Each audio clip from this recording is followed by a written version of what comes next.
Good morning. Welcome to Morning Coffee with Brigid Burke. And I'm, of course, Brigid Burke.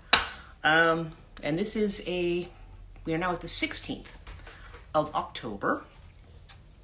And we'll probably have a few people joining. And Pat, bonjour. Ça va? And good morning. Good morning, Alex. And yeah, let's see. I figured rather than me continually repeat myself, I'll just wait to see who signs on, and then I'll just say everything at one time. So we've got you two, and then good afternoon, Sam. It's good to have you. And not bad. Okay, that's good. Good morning, Suda. Popular. Okay.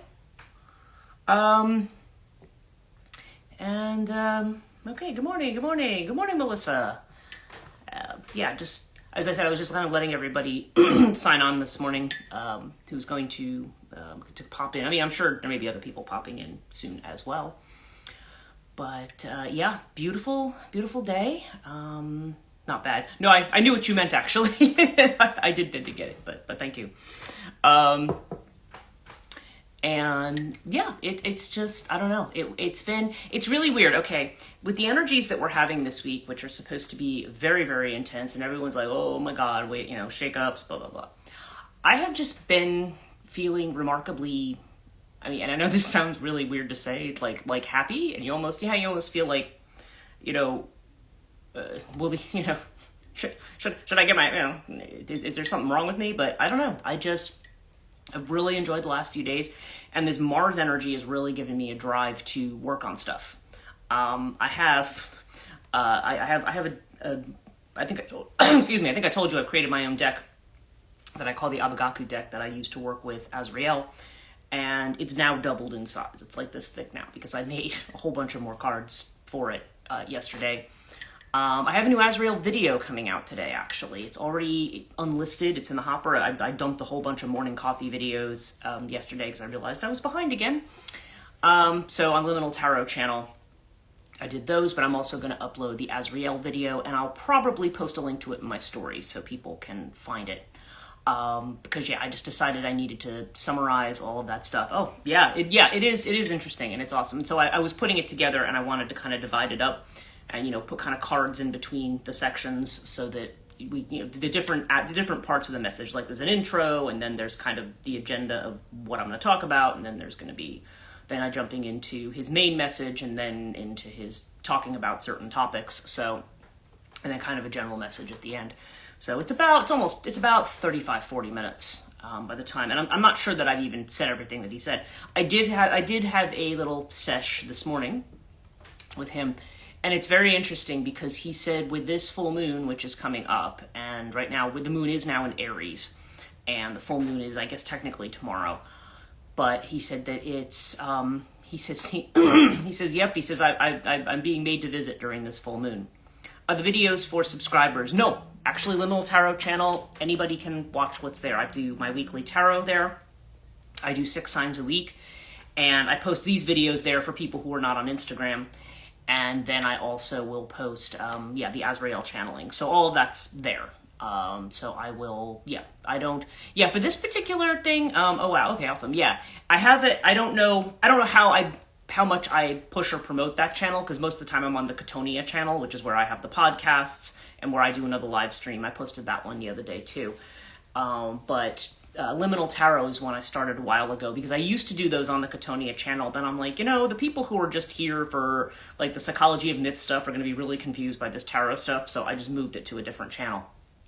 And so it is in my bio for this Instagram. Like at the bottom is, you scroll down through all my offerings, the YouTube channel is at the bottom. But yeah, I will post it to my stories today.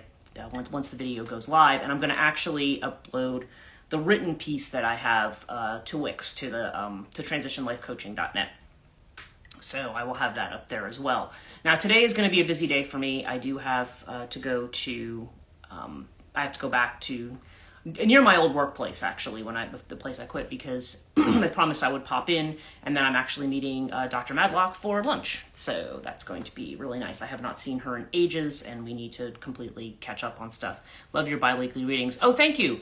Yeah, it's, I think they've gotten better. I think initially when I was doing them, there's some of them that are a little, I'm kind of like, they were, I feel like I was trying to get into a groove of doing them in that kind of milieu. I mean, obviously I've been a reader, I've worked in places as a reader, but you just kind of, you start to kind of develop a style as to what feels clunky and what doesn't, and I feel like I've gotten better with that one. And on the subject of the visitor that I was having at night, and people were asking about that, a little bit concerned about that, I had, last night was it. I mean, what I did, and then I think it was about 5 o'clock in the morning. Also, it was like I was in kind of that in between. I wasn't sleeping, but I was in this kind of state, and then all of a sudden, it was like I saw my window fly open and something fly out. So, whatever it was, it's kind of gotten pushed out. So that ancestral being that I did not need attached to me is now gone. So, did leave. And it's interesting because, when I finally opened my eyes and looked, the window's not open. But yes, yeah, I know. Yeah. You had messaged me about that last night. And actually your advice was very good. That what you had advised me was another thing I definitely, would have worked. So relieved. Yeah, it was just something, well, it's been around for a while, but whatever it is, it's, cause it's funny. I was feeling a lot of anger last night over the idea of gatekeeping. I saw a post, about it, from somebody on Facebook, and I'm just, and I don't know. I think I understand the point of the person was trying to make, that certain types of sacred knowledge and things, everybody just can't have access to them. But I'm like, yeah, but when it comes to really ancient knowledge, I'm not sure that any of us really have access to it. That any of us, good grief, somebody's driving really fast down here. Who has the authority to say, I'm carrying on the tradition of this archaic period or this archaic goddess or god. I don't know who would. Yeah, I don't know who. Even people, it's like, okay, you have to make a decision between are the academics that count. I mean, and I think you do need some level of academics. Like you need to learn something about the figure that you're involved with, but also. Or does experience count more? It's probably a combination of the two, but does either one of those things or a combination of them necessarily make you an authority? You might just be experienced enough where you feel like you forged a relationship, but does that mean that your relationship that you forged is going to be like somebody else's? Like it'll have certain characteristics. So I don't know. It kind of got around the question of mentoring and, who's going to do that. And, But I realized that the reason that was it wasn't so much what this person was saying. It really had nothing to do with that. It was more the idea that this being that kept showing up, it was actually serving as a gatekeeper and an unnecessary one. Because to me, gatekeeping is bad when people who are not entitled to do it, do it. When people try to say, no, I'm the authority and you must do it my way, and as I say, and they have no basis other than, personality, I guess, for doing that. So, so that came into my mind to the point where I was like, why am I even like mentally ruminating about this? Like, who cares, right? It's just somebody has an opinion on something and they have an opinion on something. But that kind of really just, I don't know, stuck with me. So yeah, but I don't know. It's just been like a really happy feeling the last few days. I've gotten some more writing done. I've gotten things put together. Oh, people who are in the class that they know Kate has actually had to cancel for this week because she is still very, very sick. And, and she I think even if she's feeling better, it's probably better to give her that time so she's not pushing through and, taking all kinds of medication to try to feel normal and not feeling normal. So we rearranged it for her lecture will be on the 24th, and then we will do the seminar on the 28th. In the evening at 6:30. So that's good. So we have that, and then my lecture comes up on October 30th on Hecate, Persephone, and initiation cycles, initiation myths. So, so that will be, so there's a lot of exciting stuff coming up there. yeah, and I don't know. I went for a long walk with my sister yesterday. Well, wasn't super long, and she cleaned my skylights for me. And people wonder, why is my sister cleaning my skylights? It's because my sister is really tall. She's almost 6 foot tall, and we have no idea. Nobody else even my father was not that tall. My father was like 5'9". I mean, and my mom is tiny. My mom's now like 4'9". But we have, so we don't know where her height came from. It's probably somebody in the family, but. And also she has a ladder that's tall enough to reach up into my vaulted ceilings up here. So she came over and we just kind of worked together. Oh, I figured she lost a bit. Yeah, right. Yeah. No, she will. And she doesn't mind doing it. It takes about, we kind of like do it in kind of like in a team thing, where I'm working things on the bottom and she's actually up there. Doing the window, but they look really nice now, and I'm actually able to see things. And speaking of seeing things, I did actually see the comet last night. It's on the horizon. It's actually in the western sky, and right now it's in the constellation of Serpens, which is near Virgo. That's super nice of her. Yeah, my she's really good that way. I mean, I try not to ask her for too much because she also takes care of my mom, and and her and her husband, they end up having to do all that stuff for her. I'm gonna go look tonight. Yeah, it's in the western sky.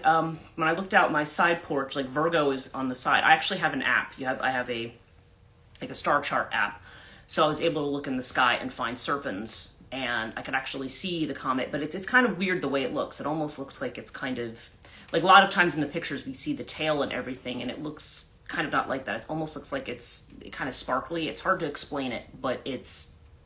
I did take a photo, but of course the photo is not going to really show it in the way that, the professional photographers who can get it on time lapse or whatever are going to get it. But I did manage to see it, and I was like, yay, because I looked at it, I said, what's the best time for viewing? And it was like, literally, they said 45 minutes after sunset, and I'm like, it's exactly 45 minutes after sunset. I'm going to go outside and take a look. So, so interesting. So it is out there. Okay. So we have a topic for today. I do have a topic, and the topic is about. The phrase is supposed to. Supposed to is the phrase that I have, and I said that's the thing I had wanted to talk about today. But I guess I should tell you my little story first, because I've been doing our ghost story a day or whatever, and. Or maybe ghost story is probably too narrow. It's kind of been just spooky things. And lately I've just been kind of telling you spooky stories that I've had from my own experience. And I mentioned yesterday about being in Avebury. And I mentioned that thing that outside my window that looked like some little fireplace lighting up in the bottom of one of the big stones.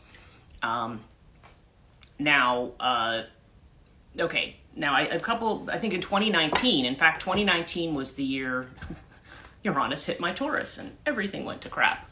But this is when I was still reasonably comfortable driving and stuff. This was before, I was in the middle of doing a system migration, but I had taken a vacation around the spring equinox in Avebury. And I was staying in a place called the Dorwin Manor. And truthfully, I'm not sure if they're open anymore. They might have had to close down after COVID. The owners are super, super nice, and they have a beautiful space, and it was beautiful breakfast and everything. It was like really great.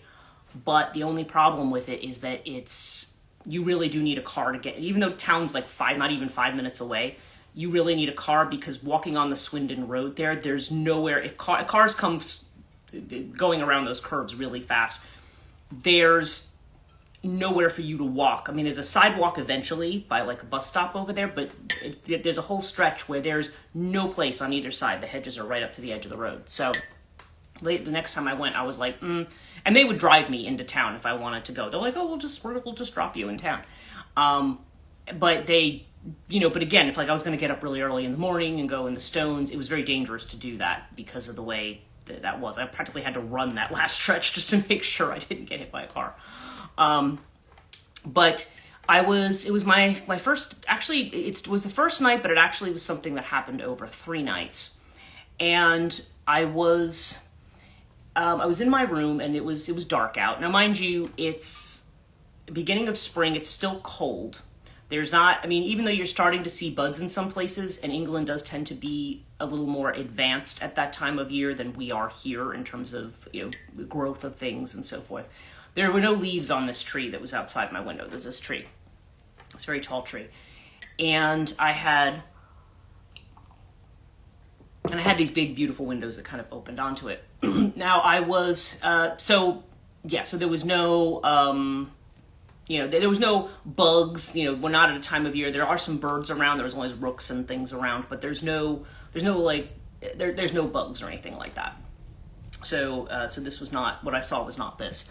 I was watching the horizon, because, there is the airport, so you do have the planes that are coming in, and the sky. I'm trying to remember if it was a very starry sky or not. I don't remember if it was very, very clear or not. But in any case, I could see the sky and all of that. And then I started to see another set of lights, and they were moving in a very, very bizarre fashion.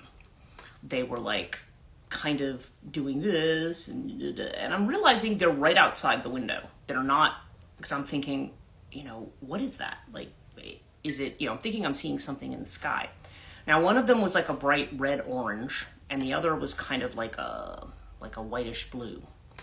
And they were kind of like doing this thing, just kind of dance around, and they were kind of going, and I'm realizing they're in the tree outside, and they're just kind of moving, and they're just kind of going up and through, and they're just, and I'm like, and I'm looking at this. Now, I have no lights on in the room. I had my old Samsung Galaxy, which took horrible pictures and always had to make this really bright flash. So if I had tried to photograph it, it wouldn't have come out. I'm wishing I'd had the iPhone at that time, because I probably could have changed a setting and gotten maybe something, But they were just moving around, and I'm sitting there going, what is that? And so I literally spent about 45 minutes. I still have the message exchange with my friend JR. I was like, there's something, trying to explain what's outside this window. Because again, it was another WTF moment. It was like, what am I looking at? Because it was decidedly something did not appear to be natural, normal. And so I was thinking, okay, well, there's always a fire alarm, or a smoke detector in the room. And I'm like, well, maybe it's the light from the smoke detector. So I look up and I see where that light reflects, and I'm like, no, it's not the smoke detector light. So then I'm going through all of the possibilities, all the logical possibilities for what this could be. I'm like, well, this couldn't be what I think it is. Well, it was there for a very long time. And like I said, I just sat there in the dark watching it, and it was, and to me, this is, to me, the way that they behave and so forth is typically characteristic of what we think of with fairies. Okay, now, this went on, okay, now you might say, oh, did you go outside and check? Well, the problem is I'm 2 stories up. So even if I went outside to the bottom of the tree, it's way up there. And there's a gate between there, because the landlord's, like the owner's property, they're like in another house, and then the B&B is like its own house. So it was, so it wasn't easy to really get back there. And if I had gotten back there, I'm not sure how much I would have really seen from the ground. Plus, if that's what they were, I'm not sure I want to go out and disturb them either. But I was just watching for a very long time, and then until I finally fell asleep. And then the next 2 nights, they appeared also. Now, I had gone down to breakfast, and there was a couple who had arrived from North Carolina, and they were they had also kind of quit their job and stuff, and were kind of like, we're taking the grand spiritual tour, we're going to Egypt, we're going here, we're going there. So we were just talking at breakfast. And the woman said to me, she said, oh, she says, you have that room that's on the corner there.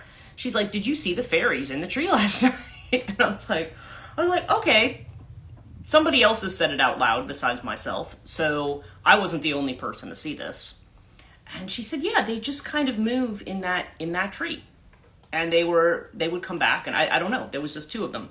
But the 3rd night I was there, I actually, the one that was kind of a red-orange, yeah, wow, exactly. And the red-orange one kind of turned around, and it had these big eyes that were like saucers. It was really weird. It was like if they were fiery saucers, and I was just like, okay. Now, typically, if you're talking about what kind of fairy is that, if it's a fiery fairy, then that would be a kind of a salamander. Now, we think of salamanders as those little lizards, but it was a salamander-type being. And, yeah, they were just kind of floating around in that tree. And I remember when I went over to Elements of Avebury, and that's where I had met Donna and she had been in the backyard talking to it was Debbie and Mike were their names, were the owners. And she had been in the backyard talking with them. I guess she was thinking about having some kind of an event or party, like she wanted to have it on their big piece of property back there. But she had to, obviously it's their property, so she had to ask them. And when I saw her in the store, and I said, you were out in the field. And she says, oh yeah, she says, I'm thinking about just having something like a fairy party or something. And I said, interesting place to have one. And she says, why do you say that? And so I told her what happened the other night. And she was so she had told me about her first experience when she came to Avebury, about her and her boyfriend at that time, who's now her husband, who was an RAF guy. He was Air Force. And they had driven into Avebury, and she said, we were there, and these two lights like dropped down, and there was like one at his window and one at my window. And she says, I'm freaking out, and I'm going, Steve, what is that? What is that? And he's like, I don't know. He's like, maybe they're doing some kind of like military exercise. She's like, what kind of military exercise is that? He's like, I don't know. Like, he was freaking out because he was definitely somebody who is, I'm sure he's used to the place and everything, but he strikes me as somebody who's a little more, like I said, an ex-military guy. They tend to have a little bit more of a certain way of looking at things. So I'm sure, like I said, he's very accepting of whatever Donna does and, whatever, but I don't know that he's so much into it himself. And she had told me about this experience, and this is what they had when they were still dating. It was probably a long time ago. So she was just talking about these lights that appear, and it's like, are we dealing with fairy activity? For some people, they feel like it's, UFO type stuff, but I didn't feel like it was like UFO type stuff. I mean, to me, these things were kind of like, hanging out in the tree and just moving around. And so that made a huge impression on me because I was, it's not that I think, again, I have a pretty open mind about a lot of things, but when you actually see something like that and you can't debunk it some other way, it does make quite an impression on you. So, anyway, that was my my little story about that.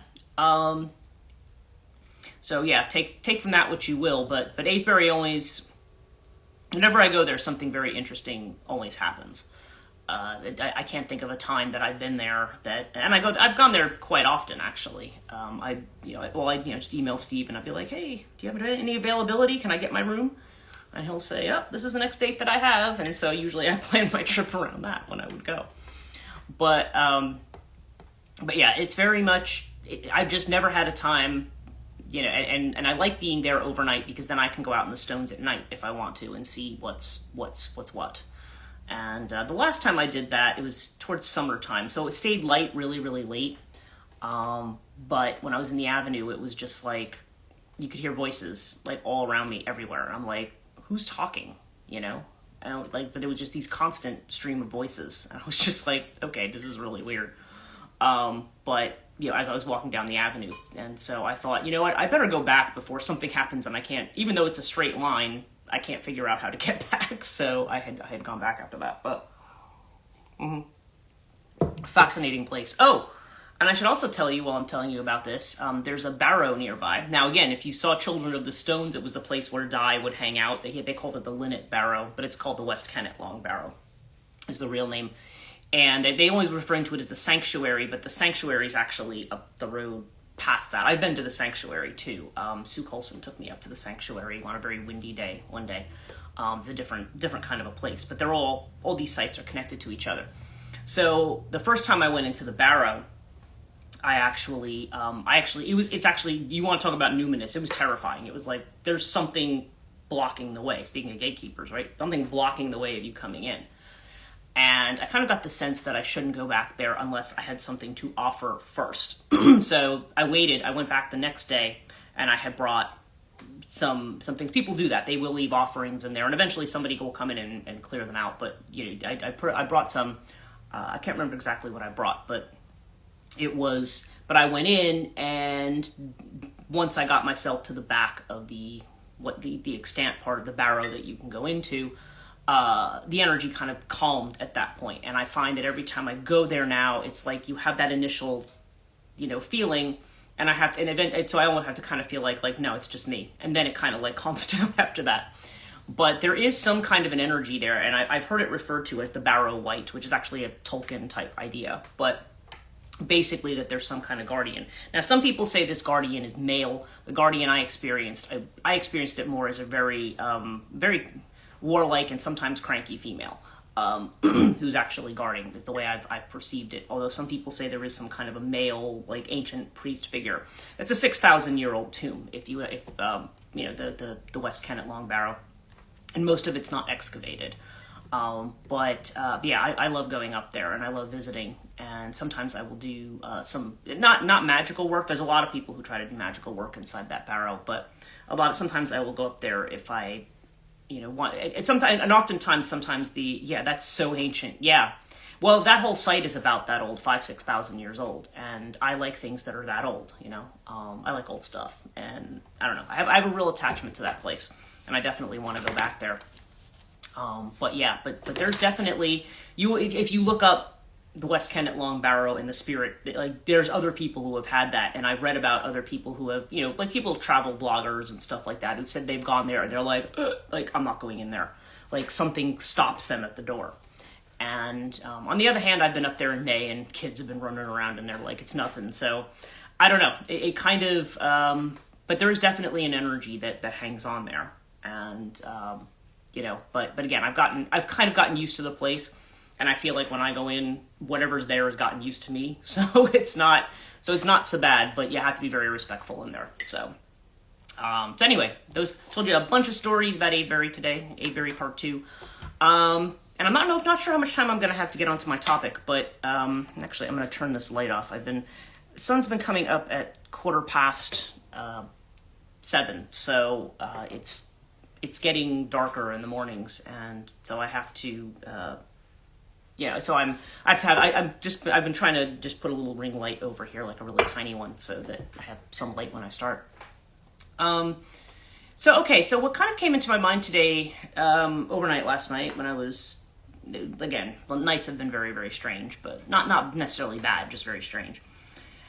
And I was thinking about the one, maybe it was in connection to the gatekeeping topic, but I was thinking about the whole idea of supposed to. And so when we talk about what we're supposed to do, okay, in any given situation, so if you have a task to do and you are given a set of directions, then what you are supposed to do is follow those directions, typically in order. I don't know if any of you went to school at the time when they would give you that assignment where they would give you a list of instructions, and they always tell you to read all the directions first. That's the first instruction, right?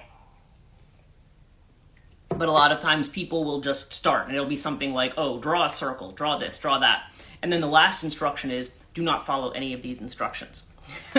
and then the person who's gotten to the end realizes that they should have paid attention to the first instruction. But a lot of times people will automatically kind of start doing things. Like they don't wait till they don't read through the whole thing first, and then they just kind of jump into it. So that was an interesting thing I remember from elementary school.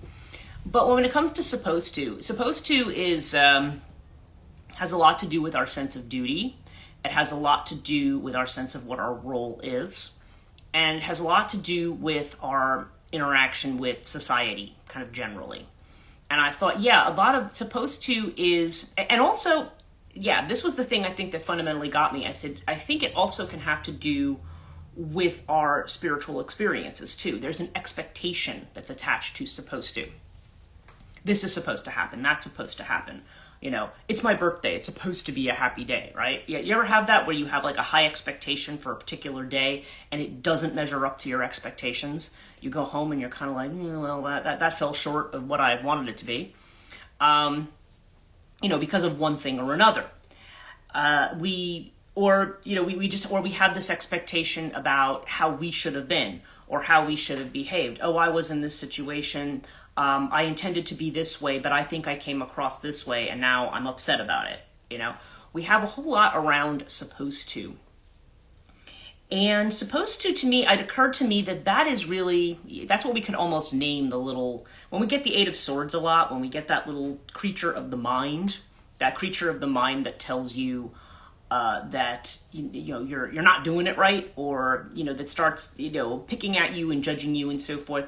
that little voice, I think, is like is supposed to voice. This is what you're supposed to do. This is the way you're supposed to do it. No, you're not doing it. You're doing it. Not supposed to do it that way. You're supposed to do it this way. And that voice comes in, like, it's all the time. That's what I'm just calling it now. I'm just calling it supposed to. I mean, it's the idea, and I also was thinking about this, especially as people who are getting ready to work on creative projects in school and so forth. I think that's where this initially came in, because I was thinking about a story where a girl is asked to draw something. Now, she's very, very talented artist in it's a fictional story.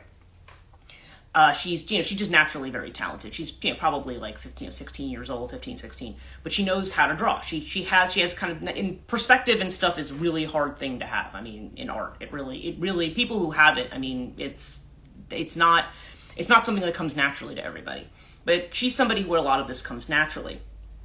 And the person, this other person is asking her to draw. This person like lives in this castle, a very big place. They want her to draw it. And this person also has been kind of helping her out. There's a long story. She has a long backstory that's rather difficult, but this person's kind of giving her things. So you start to feel very, very self-conscious. And she starts feeling like, okay, like, so again, any other day, if she was just going and just sketching, she would do fine.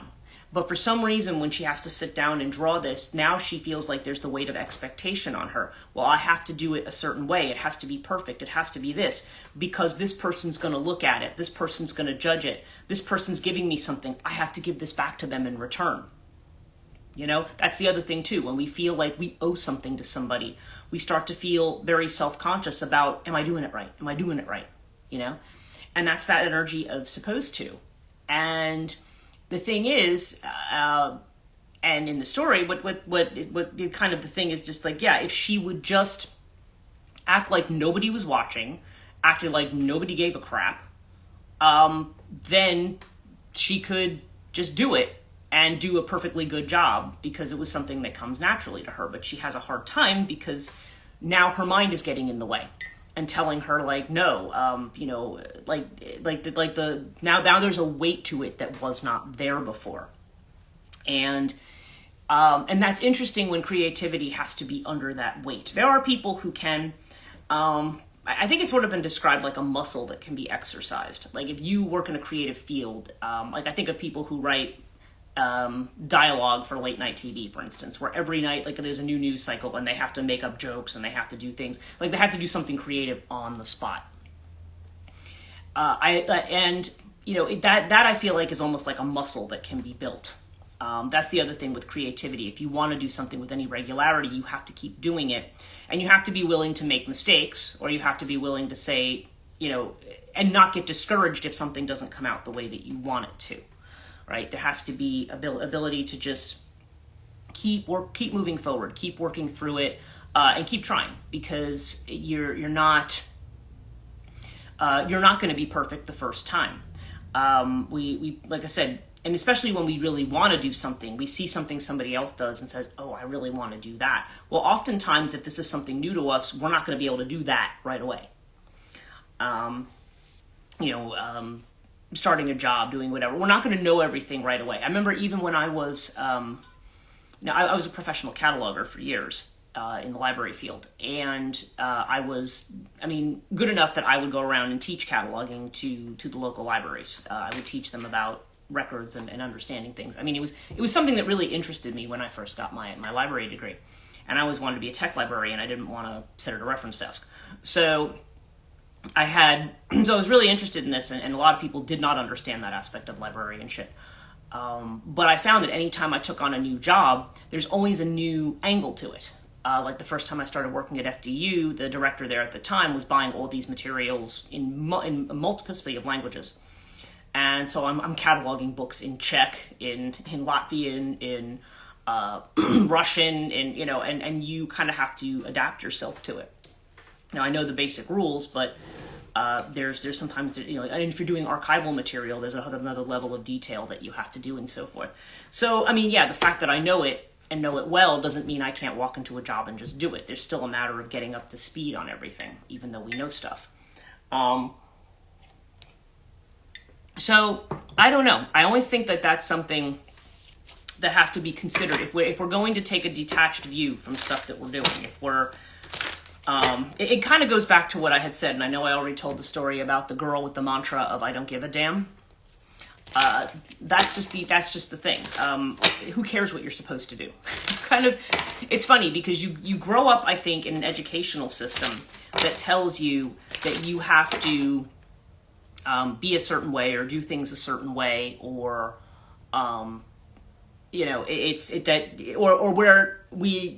what our job is to follow instructions, or even if we're working in a particular environment where we have to follow instructions.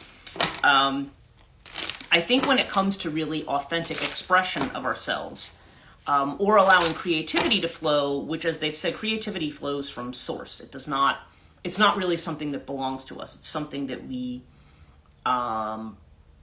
it's just something that kind of happens to you in a way. And again, we're always kind of very nervously trying to, to get to that,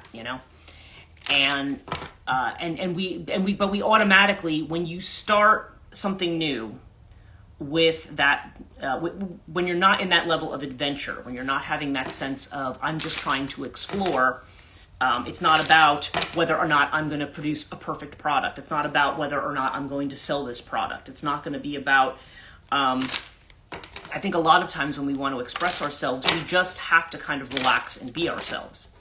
And I think you find that when you do that, you do a better job rather than think about what's this person going to think, what's that person going to think, how am I going to, how am I going to, am I doing it right? Are people going to like this? When you start with all of that kinds of stuff, you're immediately hamstrung.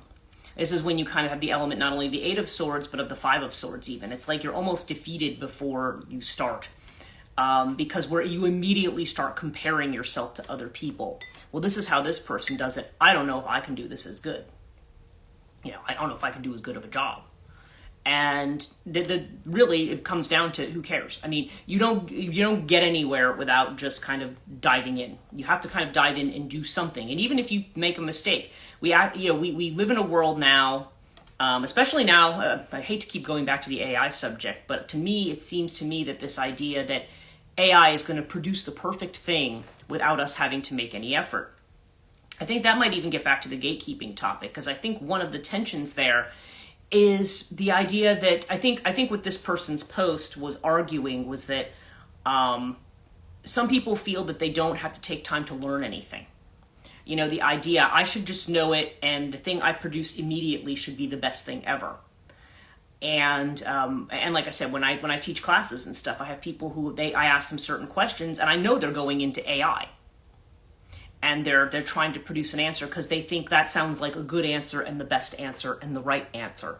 And a lot of times I'll send them back. I'm like, no, that's not the answer I wanted. I wanted your answer. I don't want ChatGPT's answer. I want your answer. I don't want you to just tell me about the thing. I've already told you about the thing. I want to know how you're interacting with the thing. So it's just trying to get away from a way of thinking that says that that there's a way we're supposed to do it. Now, again, that said, if we have certain standards and rules for things, then yeah, to a certain degree, maybe there is a way something's supposed to be done. But I think if we start with the weight of that, when we're working with something creatively, we stop ourselves from doing it. So let's get into our reading for today, because our first card is literally creativity, right? We have the Empress here, okay? It's our first card that's popped up. And the inner feeling of which we are unaware is having courage. Here's our courage card again, okay? And courage to me, okay, we're looking at this as the flower that manages to push through the rocks. Yeah, there's the supposed to, right? Trying to grow something in an atmosphere that seems hostile to it. And I think also this is just about courage to be who you are. That you can blossom in any environment just by being who you are. Just not trying to put filters or expectations. I think half the time when we look at the burden of the wands cards, right, and then you see the people who are carrying these big, heavy loads of wands, I think half of that burden is our idea that we are somehow, it's the expectations that we have of other people and also our own self-critical expectations. Amma has said, she has said nobody should ever have any expectations. She said, drop all your expectations. Because your expectations, they alienate you from things, because you have an idea of how you're supposed to be doing it, or how you're supposed to be seeing it, or how you're supposed to be experiencing it. And nobody can know what that is but you, you know?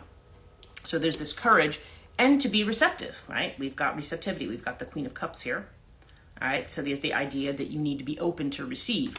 You're open to receive when you are courageous enough to live in your truth, right? When you're doing it, whatever way it is, whether that way is perfect or not, whether it's as awesome as this person's way or not.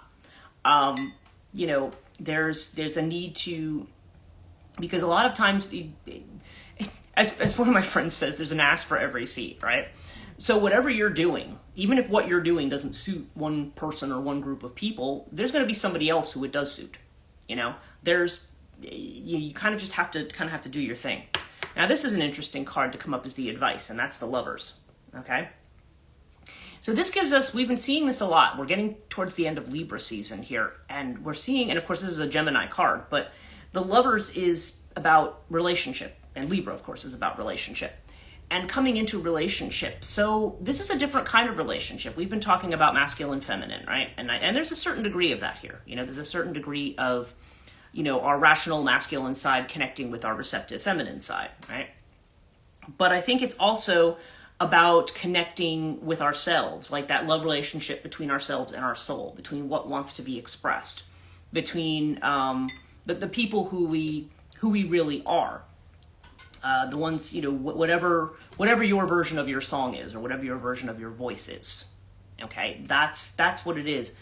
Not this, you know, chorus of this cacophony of voices that's just yelling at you and telling you you're not doing it right. This is more, but this would require a certain amount of self-love and self-trust to some degree. And I think a lot of us don't necessarily have that. We don't necessarily have that. We see the people around us who annoy us, and you know there can be plenty of them out there. I mean, but we also, if we're projecting, then sometimes that's just an element of how we're not loving ourselves, or not appreciating ourselves, or we're picking at ourselves. Usually, you're picking at yourself more than other people are. Again, depends on the environment, the milieu that you're in, but yeah, it's about finding where that love is, you know, finding where that support is, and about building that within yourself, that connecting with that. Again, this doesn't necessarily have anything to do with romantic love or anything like that. It's just about that highest level of love that allows you to connect to that creative impulse. And our outcome card is the Ace of Swords, consciousness. So this is about a new way of thinking. And so I think what it's saying, we've been talking a lot about moving into this new earth, this new space, this new paradigm, right? And I think this is a space where it's going to be more about authentically connecting to ourselves as humans, and more about authentically connecting to what our own souls want to express, whatever that is. And we may not think about it, because we may just be thinking like, well, I was just worried about getting a job. I was just worried about this. I was just worried about that. And yeah, and that's the way we work and the way we live. But it's about what's the authentic expression of yourself, because that's also where happiness lies. Happiness lies when you feel like you are able to authentically express yourself in the way that you want. When you're in that space of play, I think that is where we are often the happiness. And so I think this is why it's saying this is a new way of thinking. It's a new way of thinking that's about loving yourself and what you do, and having the courage to do you. The courage to receive that which is flowing through you, and expressing it in whatever your own unique way is. Okay, and again, that doesn't mean everybody in the world is an artist, or everybody in the world is a writer. Creativity takes many, many different forms. So, you know, some people are creative in, you know, how they, I don't know, prepare food. Some people are creative in how they garden. Some people are creative in, I don't know, how, you know, how they dress, or how, you know, there's different ways people can be creative. This is so on point for me right now, even in relationships. I think this is the mode of the moment right now. I think this is what we're being encouraged to do. And it kind of goes back to what I was saying at the beginning, is that this month is so tumultuous. There is so much on the line. There's so much tension. I was watching a video the other day too on the solar storms that we've had, and they were saying it creates like these shells of magnetic force around the Earth. And I think his name's Stephen Burns. He was saying there's normally 2, and now there's 4. Like, because there's so much solar energy, it's like the magnetosphere around the Earth is absolutely freaking intense. And he said sometimes when that solar energy, he was explaining about the protons and the molecules, he said it can create earthquakes, it can create all kinds of stuff because it's gotten into the Earth. But I just think it's also, and some people here, I know people said they've been feeling more irritable, they've been feeling like body pains, they've been feeling different stuff. There's a lot going on here that's very intense, and what's just really amazed me in all this is I'm actually feeling really happy right now. I mean, is every detail of my life perfectly sorted out? No. But somehow it's just like, I just have a real happiness in just being here and saying like, wow, I'm here. This is my favorite season of the year. I'm able to go out, because, autumn comes every year, right? But for some reason in past years, I find that I don't enjoy it as much. It's kind of like you do the old touring Europe. If it's Tuesday, it must be Belgium kind of thing. Oh, I showed up, I took the pictures, and then I left. You're not really in it. I don't know. I feel more in it this time. I feel more like, I don't have to, I have certain things I need to do, but I don't have to, and then that the work comes easier, or it's more fun to do when I just use the energy and I'm in the flow of it, and I can do it while I'm enjoying everything else that's going on around me. I don't know. It's hard to explain. It usually is. But that's kind of the message that I have. And I feel like it's saying, it's kind of breaking out of that mentality that we that we just have to, that the meaning of our lives is structured around, the supposed tos. What we're supposed, this is what I'm supposed to be doing. Oh, you wanted to take time out to work on painting? Well, you're supposed to be, I don't know, cleaning the basement, or doing something more productive, something more adult, right? So anyway, that was the thought that I had for today. So, so take from that what you will. We are at 10 of, so I am going to probably close today's live stream.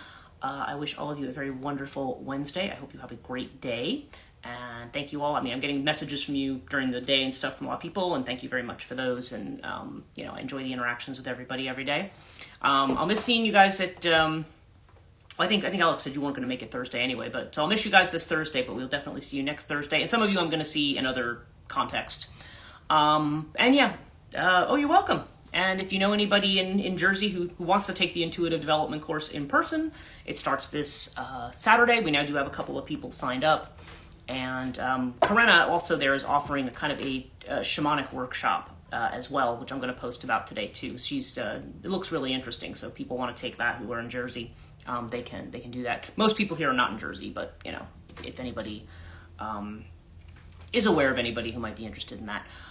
Okay, you're welcome again, and take care. I hope you all have a great day, and I will see you all tomorrow morning. Take care.